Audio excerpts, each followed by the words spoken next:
That's Richard Branson. It always has been, for many reasons. He's somebody that I think I admire because he's a serial entrepreneur, in that he's set up a lot of businesses, but he's not a serial entrepreneur and actually sold them all.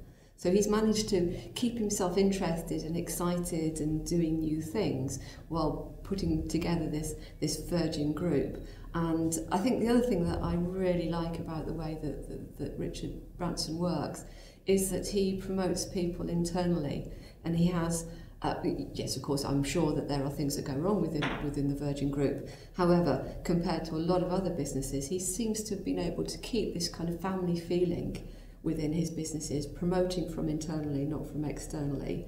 And there are many things that I've seen happening in Virgin that we've tried to follow in a smaller way within Reading Room.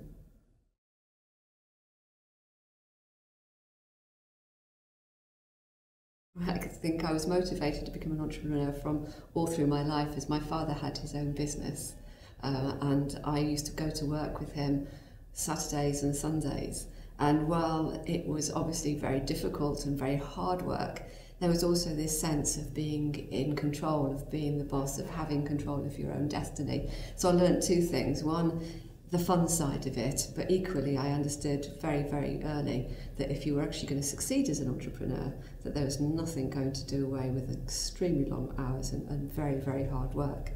So I wanted to do it forever. What I've always been looking for, or was looking for many years, was the right idea. And when the internet came along, the idea came along, and I was just jumped in straight away.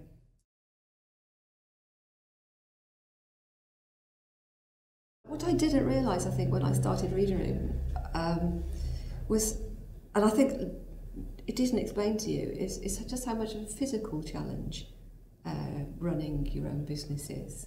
Because you're working very long hours and everybody expects a piece of your time, and if you don't give them a piece of your time, it's you in trouble. The travelling, etc. It's actually physically very, very, very demanding. You can't afford to be sick. I have very, very few sick days. I travel a lot. If I go to, we've got an Australian business, if I go to Australia, I get off the plane at 6 o'clock in the morning and I'm going to work and work all day. You cannot afford to have a day off if you're busy. So very, very long hours. And the other thing about long hours is I will be doing something in the evening. So most weeks I'll have 4 or 5 events to be going to in evenings, which sounds great. It is. Sometimes they're fantastic. Champagne receptions, awesome. But it's very, very, very tiring. You get no time to yourself. Just going home, putting your feet up in front of the television is something way of the past.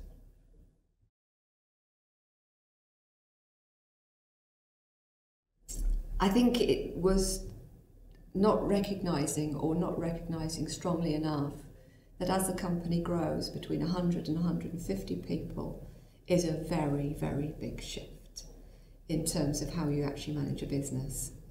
I knew that, people had told me that, but I think until you go through it, it's really hard to actually really understand what you need to do.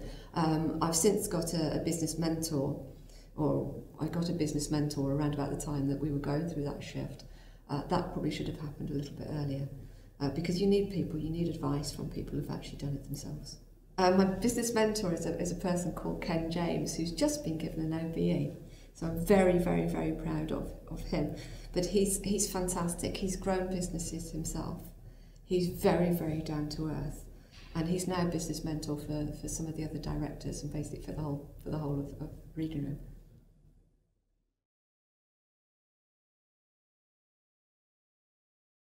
I think I was very lucky to have some very good advice in the original early days, and also because I'm a chartered accountant, I think helping other businesses set up.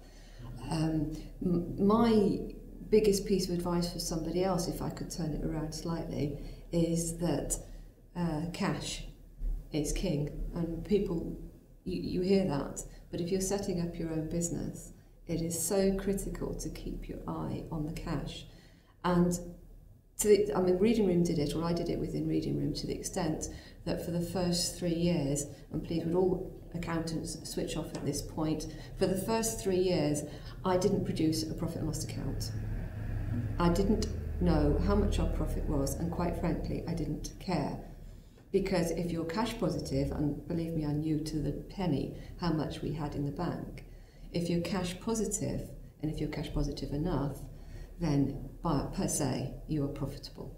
So we knew how positive cash we were, and profit then followed. By the way, I do know how much profit we're making now.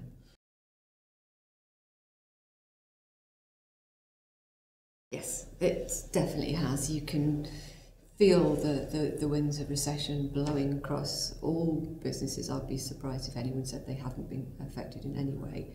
We started to see it in about April of last year. You could just start to feel it.